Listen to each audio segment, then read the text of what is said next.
ئازان سڵاو خۆشحاڵین لە بەرنمەیەکتری ڕاڤە بە دیدارتان شاد دەبین. تەوەری بەرنمەی ڕاڤە پێشکەوتنە دیبلۆماسیەکانی حکوومەتی هەرێمی کوردستانە بە میوانداری زۆر بەڕێز کاک حەسەن جەباری چاودێری سیاسی. کاک حەسەن بەخێر بێت و خۆشحاڵم. سپاس بۆ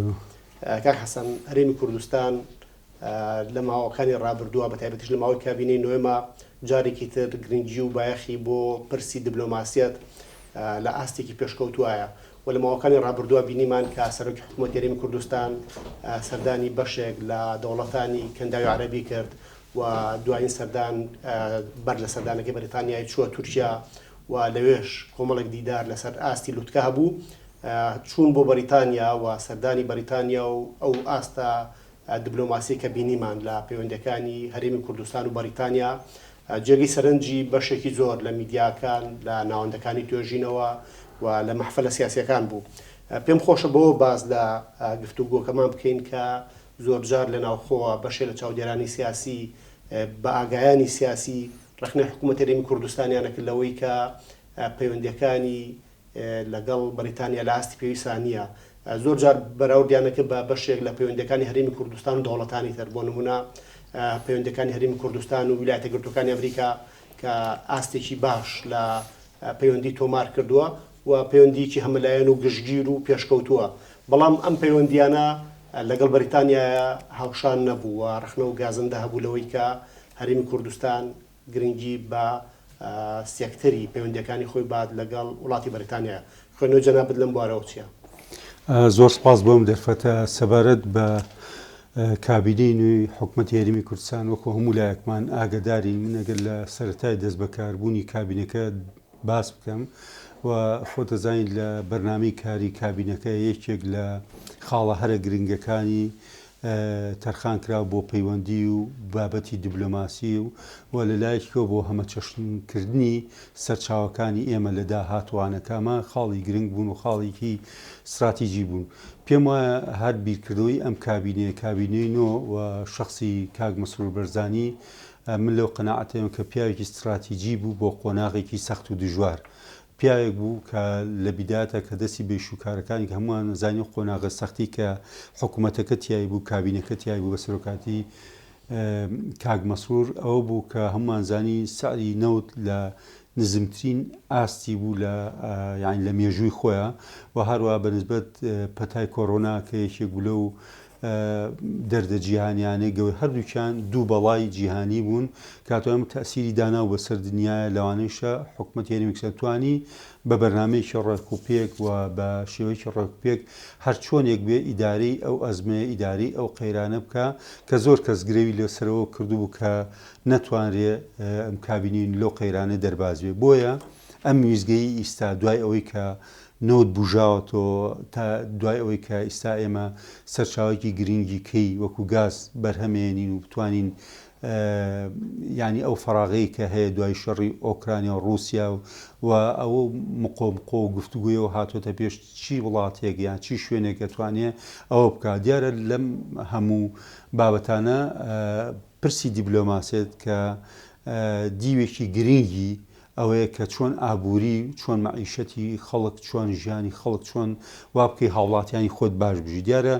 جنابی کاک مەسرۆک و لە مقەدیمەکە جناب باس کرد دەستی کرد بەو سەردانانەی کە هەیە بە تایبەت لەگەڵ ئیمارات و ئەم سەردانی بۆ بەریتانیا کە گفتوگۆ و دیدارەکەی ئێمە لەسەرەوە بەڕاستی زۆر گرنگە چونکە بەریتانیا دەورێکی کاریگەری هەیە بە درێژایی مێژوو لەم ناوچەیە لە ڕۆژهەڵاتی ناوڕاستە بە تایبەتی لە عێراقا خۆشمانە ئەگەر بینەوە سەر ڕابردوو هەر بەریتانیەکان بوون یان تەقریبەن عێراقیان دروست کرد و مەلیکیشان هێنا بۆ عێراق ینی لە شوێنی خۆی هێنان بۆ حکومی عێراق بکە. ئەو کاتە ینی کە عێراق کوتلەیەکی بەشەری بوو متەجانز نەبوو پێکەوە ینی تەسەوران ناکرا ئەو عێراقی ئەمڕۆی لێ دروست بێ. بەهەرحاڵ موهیمەوەیە گرنگە ئێمە لەگەڵ بەریتانیا بینە سەرخەت و ئەم چاوپێکەوتن دیدارەی کە لە ئاستی لوتکەیە بوو لەگەڵ سەرۆکوەزیران هەمومان بینیمان لە شاشەی تەلەڤیزیۆنەکان لە سۆشال میدیا کە لە ئاستێکە یعنی پێشوازی لێکرا لە ئاستی سەرۆکی دەوڵەتە پێشوازی لێکە کەواتە ئەو هێزە چییە کەوا لە ئەکتەرێکی نادەوڵەتیەکە ئەو هێزە چیەکەوە لە هەرێمێکەکە لە ئاستی نێودەوڵەتی لە ئاستێکی پرۆتۆکۆلی بەرز چاوپێکەوتنی پێکرێ و چۆن ڕئیسی بە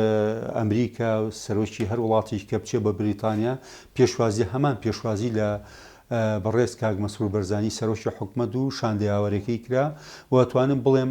لەو ماوە کەمەیە کە ئەو هەموو دیداری بۆ سازکرا بوو کەمترین بۆ سەرۆکی وڵاتانەوە کراوە. یانی تۆ تەماشاکە سەرگۆزیرانی بینی، وەزیری دەوڵەتی بینی، وەزیری پەروەردەی بینی، وەزیری وزەی بینی، ناوەندە گرنگەکانی تۆژینەوە و تێفکرینی ئەو وڵاتی بینی و دیبێتیان بۆ ساز کرد و وتاری خۆی هەبوو. دیارە وتارەکەیشی ئەگەر بە دوور و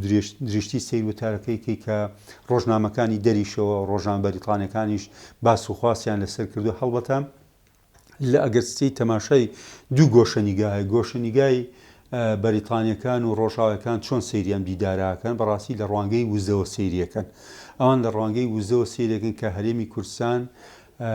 ئەتوانێ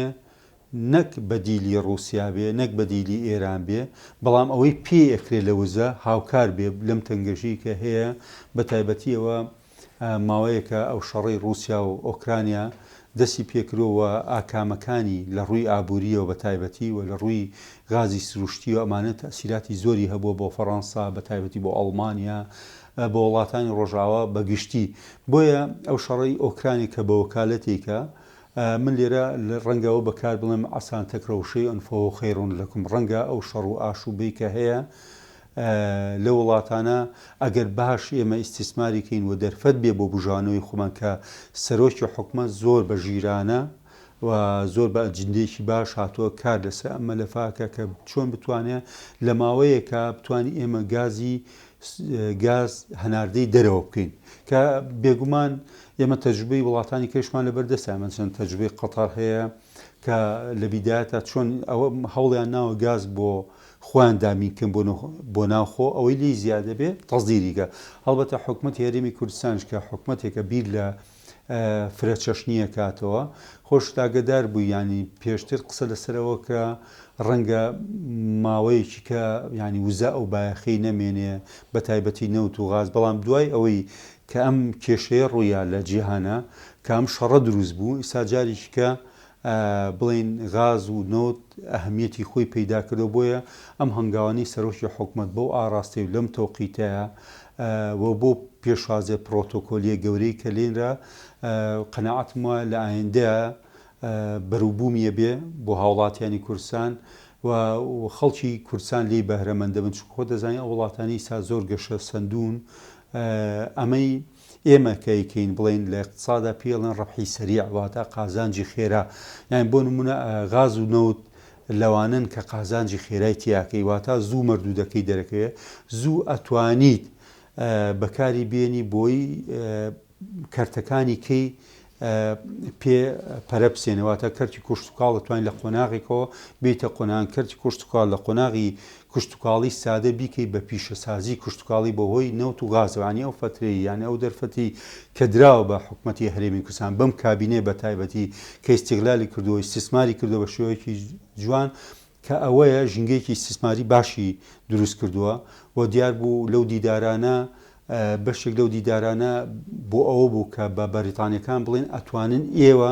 ئیسیسمار بکەن لە وڵاتی ئێمە ئەتوان بە تایبەتی لە کەرتی غازە لە کەرتی وزە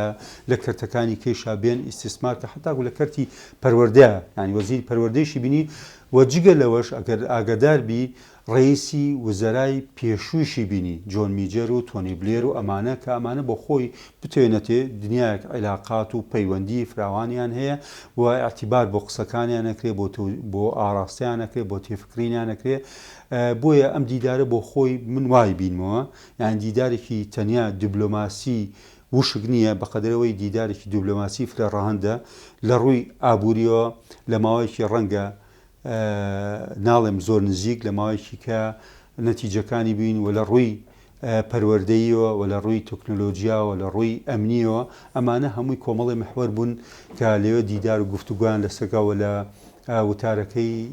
سەرۆکی حکومەت ئەوانە باسکە لە هەمووی گرنگتر بەلامەوە خاڵێک بوو کە بۆ یەکەم جارە لە کابینەی نۆ و سەرۆکی حکومەت باسی کە چەمکی کۆنفدرالیە بۆ ژیانی ئێمە لەگەڵ عێراقا بۆ خۆی ئەمە ڕاستەیە زۆرێک هەن ڕەخنەوە ئاراستەی سەرۆکی حکوومەتەکان یان ئاراستەیەم حکوومەتاکەن ئەبێ زۆر وریا و بە دیقەتیش بن لەو وتارەی کە سەرۆکی حکوومەت لەوێ باسی کە چەمکی فدرالی باس کرد باسیەوەی کە ئێمە بچینە قۆناغێکی کە لە ژیانی سیاسی لە ژیانی دەستوری لە ژیانی یاسایی لەگەڵ حکوومەتی عێراقا چکە بۆ تۆ بە درێژایی مێژوو لە دوای لە تەسیزبوونی عێراق و لە 23ەوە ئەگەر دایبنی تا ئێستا عێراق بە چەند سیستەمێکا ڕۆشتووە سیستەمی پاشایەتی سیستەمی کۆماری و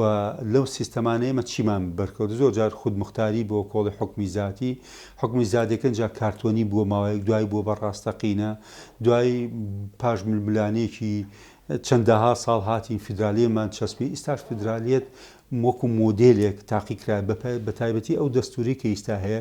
زۆر لە ڕوکنەکانی زۆر لە بابەتەکانی کە ئیشی یاساناسەکانە ئەوەی من دڵام لەسێرێ زۆربەی پەیوەستە بە یان چەمکیکە کە کۆنفدرالیە ئیسایمە ئەگەر ئاگاداربی کە جنابی مەسرور دابەزی لە تارەکە و پێشوازی لێکا لە ڕووی پرۆتۆکۆلیەوە ئەوەی لەگە پێشوازێکە هاوشانی بوو نوێنەری حکوومەت یاریەمی کوردستان بوو لە بەریتانیا کەواتە جۆرێک لە کۆنفدرالی نیشانەیە بۆ خۆی ئەم جۆرە ئەم عرفە لە کەم مارەسەمان کرد لەبەرەوە ئێمە لەگەڵ حکوومەتی عێراقیە تا ئێستا لەم مەوزوعی فیدرالیەتە بەڕاستی نەگەیشتونەتە ئەوەی کە باش هەردوو لامان بژین باش دوو دۆستی یەک بین دوو جیرانی یەک بین ئیسفادە لە یەک بکەین لە ڕووی ئابووری لە ڕووی سیاسی لە ڕووی کەلتوری لە ڕووی فەرهەنگی تا ئێستاش ئەوان بۆ چاوە سیربانەکەن ینی بە چاوی یانی زۆریان ڕەنگە بەشێک جا بکەیتەوە بڵێ ئەمان خەڵکی میانڕەون ئەمانە خەڵکی معتەدلین ئەمان تێڕوانیکی باشیانێ بۆسیە بەڵام ئەوانی تا ئێستا حاکم بوون وەکو عەبادی و مالکیوانە تەجوبەی ئێمە لەگەڵ ئەوانە پێمانەڵێ ئەمانە بە عەقڵیەتی مەرکەزی معاملەیان لەگەڵ ئێمەیە کردووە ئەوەی پیان کرا لە 2014 قوتی خەڵکیان بڕی تاوی کاتەی کازمی هاتەوە سەر حکم ئەوەی پیان کرا هەمان تەقلیدی سەدامیان کردەوە بە تانک و زری و پۆش هجومیان کردە سەرمان لە زۆر شوێن ئەمانە هەمووی تەجروبەی باشن کە کاک مەسرور تەوقیتێکی زۆر گرنگی هەڵبژار کە لەو کاتەی ڕۆژاوە پێویستی بەوەزەیە مقابلی ئەوە ئەمە قەناعەتی منە مقابلیەوە بڵێ فەرمووی ئێمە توانین هاوکاربین لە وزایە ئێوە چیمان بۆکەن لە ڕووی سیاسیەوە کە ئێمە محتاجین بۆ ئەگەر ئێمە زیاتر سربەخۆبین زیاترە بینە هۆکاری چی یەک هۆکاری ئارامی لە منطقەکە کە ڕۆژەڵاتی ناوەڕاست بۆ هەموو لایە گرنگە دوو هۆکارێکە بین بۆی وزە بگەینین بە ڕۆژاوە ئەنجا بەشێکی گرنگین کەمترین زۆرترین ئەو بابەتەکانێتەوە بۆ شتی تەکنیکیوانە و بینە بە عاملی خێر لە منطقەکەیە ئەگەر ئێران پێویستی بێمە بوو لە ڕووی گفتوگۆ و مفاوەزاتەوە کە ئێستا لەگەڵ ئەمریکا ئەو مفاوەز ئێمە توانین دەور ببینین ئەگەر تورکیا بیەوێ علاقاتی خۆی یاخود بیەوێ کێشەکانی لەگەڵ پەکەکە حەلکە ئێمە یانی ئەتوانین بین ئەمانە هەمووی لەوەتی حکومڕانی کوردی هەیە یانی توانیمانە دوای 92 تا ئیستاژانی ئەوە بسەلمێن هیچ کاتێ ئێمە هەڕەشە نەبووین بۆیە عاملی وزە خزمەتمانەکە کە باوان بڵین کاکە ئێمە ئەم هەنگاوە ئەنین ئێمە هەرچیەک بە مەسلحەت و بەرژەوەندی گەلانی جیهانە ئەیکەین لە دابینکردنی وزە بەڵام مقابلیەوە ئێمەشەبێ لە ڕووی سیاسی و ئابووری و کەلتوری و فەرهەنگی هاوڵاتیان ئێمە لە قۆناغی باشتر بژین تەسەوڕەکەم ئەو پەیامەی کاک مەسرور بەرزانی زۆر بەڕوونی زۆر بە ڕاشکاوی ئەمە خوێنەوەی خۆمە لە ڕەنگە لە کۆبوونەوە داخراوەکانیشە ئەمانەی باس کردبێ چکە بۆ لە فۆرمە گشتیەکانە کە وتارەکەی تەقدیم کرد لە بەریتانیا زۆر بە جوانی ئاماژەی بە هەر یەک لەم خاڵانە کرد کە من باس کرد بە تایبەتی چەمکی کۆنفدرالی کاک حەسەن دەست خۆش بێ باسی کاتت کرد لەوەی کە سەرۆکی حکوومەت کاتێکی هەڵبژاردووە کاتێکی زێڕین بووە کاک حەسەن ئەو کاتە زێڕینە چەند لە ڕوانگەی بەریتانیەکانەوە کاتێکی زێڕینە بە تایبەتی بەریتانیا دوای برێگزت ئەوێ سیاسەتێکی تر و ڕۆڵێکی میحوەری تر لە ڕۆژهەڵاتی ناوەڕاست بچێڕێ لە دیدی بەریتانیەکانەوە سەردانەکەی سەرۆکی حکوومەتی یاریمی کوردستان چۆن هەڵەسەنگێنن پێم وایە ئەگەر ڕاشکاو بین لەگەڵ یەکە و ئەگەر من سەیری وتارەکانیوانم کردووە ئەوانی ئەوان لە ڕۆژنامەکانە نووسیان زیاتر باس لە وزاکەن محوەری سەرکی بۆ دانیشتنەکە واتە ئەو استقبال و پێشوازیە ئەوان من ڕاشکاوانە ئینێم ڕەنگە ڕەنگی بە دیموکراسیەت و مافی مرۆڤ و ئازادیەوە نەبێ بەقەدەر ئەوەندی ئەوان پێویستیان بە چییە لە ئێستا پێویستیان بە چییە پێویستیان بە غازی سروشتیە و پێویستیان بە هاوپەیمانێکی باشە و پێویستیان بە دۆستێکە لە ڕۆژهەڵاتی ناوڕاست کە ڕاستبەوە بێ لەگەڵیان دیارە من ئەوە لە کۆمەڵی خاڵە وردەکەم یەکەم ئەم دۆستی ئەوان هەڵیان بژاردو لە شەڕی دژە تیرۆر هەڵبەتە خۆمانەمان نەزانین لە ئەوەی داعش بەریتانیەکان و فەڕەنسیەکان و ئەڵمانیەکان و ئەمریکیەکان وانی پێڵێن هاوپەیمان هاوکارمان بوون ئەمە بۆ مەلەفێکی محەدەد بوو بۆ ئەوی ئێمە بەشداری بین لەم شەڕە کە پێڵێن شەڕی تیرۆر بەڵام هاوپەیمانێتەکەی ئێمە وەکو حەلیفێک کە ڕۆژهەڵاتی ناوڕاست بەریتانیەکان یاریزانی ئەساسی بوون لە ڕابردووە لە مێژووە هەڵبەتە ئێستا بڵێن هاوپەیمانیشی وەکو کوردی دەستکەوێ بە تایبەتیش ئەگەر بین بڵێن حکمڕانی ئیستا بەدەست کێوەیە لە هەرێمی کوردستان بەدەست پارتیەوە پارتیش بەڕاستی بەوە ناسراوە یەکێ لەو حزبە سیاسیانەیە لە ڕۆژهەڵاتی ناوڕاست و لە عێراقە کە حزبێکی بڕوای بە قسەکانی خۆی هەیە و بە متمانەوە مامەڵاکە و خاوەن بڕیارە و خاوەن ئەوەیە کە شتێکی مۆر کردی ئیمزا کرد لەگەڵ لایەنەکانی کە جێبەجێکە بۆیە بەریتانیەکان بە بڕوای من و خوێندنەوەی خۆم ئەمانە باشە ئەزانن کە سەرۆکی حکوومەتی ئیستای مەسعود بەرزانی کوڕی مەسعود بەرزانیە و ئەزان سوقل و پێگەی لە هەرێمی کوردستان و لە عێراقا چۆنە بۆیە ئەوان حسابی هەموو ڕاهەندەکانیان کردووە و چۆن ئێمە لەو پەیوەندیە ئەمانەوە لە ڕووی سیاسی و ئابووری کۆمەڵایەتی و پێشکەوتن هەڵبەتە بەریتانیەکانیش ئەیانوێ دەستکەوتیان هەبێ و دەستکەوتەکانیان ئەوان سەریعترە کە دەستکەوتی ئابووریە یان پێش دەستکەوتە سیاسیەکانی من ڕەنگە ئێمە باسی کۆنفدرالیەکەین ڕەنگە زەمەنێکی بوێ تا مفاوەزات و گفتوگۆ لەگەڵ حکوومەتی عێراقیەکەی ومانەوێ بەریتانیەکان یا هاوپەیمانان دەورێکمان بۆ بژێڕن لەو نێوەندەیە بۆیە دەستکەوتی ئەوان بە بڕوای من دەستکەوتی سەریعتر و زووتر پێگەن لە دەستکەوتەکانی بۆیە ئەوان تەوقیتەکان مناسبە و گونجاو بوو بۆ ئەم سەردانە چکە ئەمە سەردانە خۆ دەزانین دوای سەردانەکەی ئیمارات و ئەو وڵاتانی کە ئەوانش هەمویان تا بەڕاستی لە زۆر ڕۆ دۆستی هەرێمی کوردستان و پێشوازیەکانیشیان دیار بووە و ئەوەی هەرێمی کوردستان پێیخۆشەوەی خەڵکی کوردستان پێخۆش هەم لە بەریتانیا و هەم لە ئیمارات کرا ئەویش هەڵکردنی ئاڵای کوردستان بوو دەتەک ئاڵای عێراقە. کاک حەسەن هەرێمی کوردستان لە پەیوەندەکانی داینەمەکیە یعنی لەسەر ئاستی هەرێمی ئێستا لەگەڵ بەشە لە دەوڵەتانی ناوچەکەیە لە پەیوەندیەکی ڕاستەوخۆ و ناڕاستەوخۆیەوە لەسەر ئاستی نێودەوڵەتی هەرێمی کوردستان توانیوەتی لەگەڵ بەشێکی گەورە لە دەوڵەتە جەلهێز و کاریگەر و خاوەن بەرژەوەندیەکانە مامەڵە بکە بەڵام لەو ماوەی ڕابردوو هەندێک لە چاودێرانی سیاسی ڕخنەوە ئاراستی حکوومەتی هەرێمی کوردستانەکەن کە ڕەنگە دەستبردن بۆ پرسی وزە و جۆرێک بێ لە ڕستکردن جۆرێک بێلەوەی کە هەرێمی کوردستان دەست بۆ شتێکی بڤە ببات خوێنەوەی تۆ چیە بۆی کە هەرێمی کوردستان ئایا توانێت لەو مامەڵە داینامیکەی کە هەیەی لەو مامەڵە لیبراڵ و کراوەی کە هەیەی توانیوەتی لەگەڵ دەوڵەتانی ناوچەکە لەگەڵ دەوڵەتە جلێزەکان چۆن لەگەڵ ئەمریکا پەیوەندەکانی پەرەپیاوە لەگەڵ رووسیا شاپەرەی پێیاوە چۆن لەگەڵ فەڕەنسا کاری کردووە لەگەڵ بەریتانیەکانی شاکاری کردووە لە دەستبردن بۆ پرسی وزەیە ئایا ئەمە ڕستکردنە یان ئەوەیە کە هەرێمی کوردستان ئۆپشنێکی تریش تاقی بکاتەوە خۆی ئەم بابەتە کە دوو ڕوویتیا دوو ڕەهەندیتیە ڕەهەندێکیەوەیە مەترسیدارە بۆ ئێمە ڕەهەندێکی تایە بڵێن قازانج بەخشە یان سوود بەخشە بۆ ئێمە بۆ هاوڵاتیانی کوردستان هەڵبەتە هەموو ئەم هەنگاوانەی کە کاک مەسرور ناوێتی وەکو سەرۆکی حکوومەت بۆ سەردانی ئیمارات بۆ قەتەر بۆ بینینی سەرگۆزیرانی بەر هەموو ئەمە زەمینە سازیە بۆ بینینی ئۆردوگان سەرۆکی تورکیا خۆ دەزانی کە تورکیا بۆ ئێمە گرنگە هەروەها ئێرانیش یان حاولاکە جۆرێک لە زەمینە سازی دروست بە حتا لە یەکێ لە قسەکانی کاک مەسرور باسیەوەی کردڵێ ئێمە نابینە بەدیلی هیچ لای لە بەرهەمێنانی غازە ئەمە هەم پامێکە بۆ ڕووسەکان هەم پامیشە بۆ ئێران کە ئێمە بە پێی خۆمانەوەی ئینتاجیەکەین ئەمانەوە چۆنیەوە مافیەوەتان هەیە مەسەن غازە نەوتە لە خزمەتی هاوڵاتیانی خۆدا ئێمەش بە هەمان شێوە نابینە بەدیلی کەس بۆ خۆی ئەمە یانی پێش ئەوەی هەناردەکردنی غاز ئاراستەی دەرەوە بکرێ لە ڕووی دیبلۆماسیەوە و لە ڕووی زەمینە سازیەوە کاری بۆ کرێ کارێکی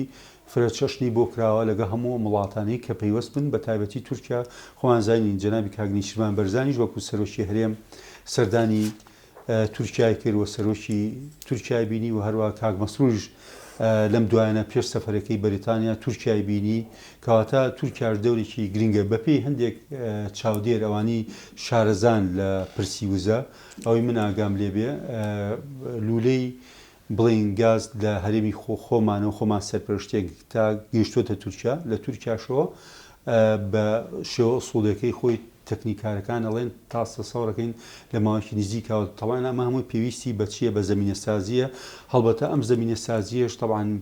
پرسی وزە یەکی لەو پرسانەیە کە هەموو لایەک لی سوودمەندە واتە چۆن هەرێمی کورسان لی سوودمەندە تورکیاش مستەفی دەبێ لەوە لەبەرەوە مادام قازانجی ئابووریتە مادام بەرژەوەندی ئابووریتە ڕەنگە علاقە دیبلۆماسیەکان ئاسانتر بکوێتە سەرخەت. کاک حەسەن هەموو شتانەی کە بەڕێزت شیکارت کردن لەوەی کە سەرۆکی حکوومەتی هەرێمی کوردستان بە تۆڕێک بە تەونێک لە پەیوەندی لە وڵاتانی کەنداوە بۆ تورکیا و وڵاتانی دراوسێ و پاشانیش بۆ ڕەزامەندی یەکێتی ئەوروپاوە بە ئەو دڵنیایی کەیاوەتی بە رووسیا بە هەندێک دەوڵەتی تر لەوەی کە غاز و سامانە سروشتەکانی هەرێمی کوردستان نەبەدی لە بۆ کەس و نەهڕەشێ بۆ سەر هیچ دەوڵەتێکی دیکە بەڵکو مافێکی سروشتی خەڵکی کوردستانەوە لە چوارچەوەی عورفی نێودەوڵەتیە بەکارەهێنرێت هەموو ئەمانە پێمانەڵێن کە ئاسۆیەکی ڕوونتر سەبارەت بە هەرێمی کوردستان و گەشەسەندنی پەیوەندیەکانی و ئابوورێکی باشتر بۆ هەرێمەکە چاوەڕوانمانەکە ڕاشقاو فاکتەری یەکەم زۆر گرنگەوی شەوەیە ناوماڵی خۆمان ڕێخین بە تایبەتی پارتی و یەکێتی ئەبێ و علاقی کە هەیە لە بینیانە وردەوردە نزیک بنەوە لەیەک ئەو کێش و گرفتانە نەمێنێ بۆ جۆرێک لە دڵنیایی هەبێ لێرە بە یەک سیاست بڕۆین بڕۆ ئەمە فاکتەرێکی زۆر گرنگە لە ناوخۆوان دوو ئەگەر ئێمە فاکتەرەمان کرد بتوانین لەگەڵ عێراقا عێراق خۆتەزانین تا ئێستا بەپی یاسا بەپی دەستور ئێمە وڵاتێکی ئیتیحادی فیدرالی ئەوێ بێپرسیەوانە بێ بەڕاوێژ بێ لەگەڵاوانە بۆی کێشەمان دروست نەبێت و عەقدەکانی نەوت و کە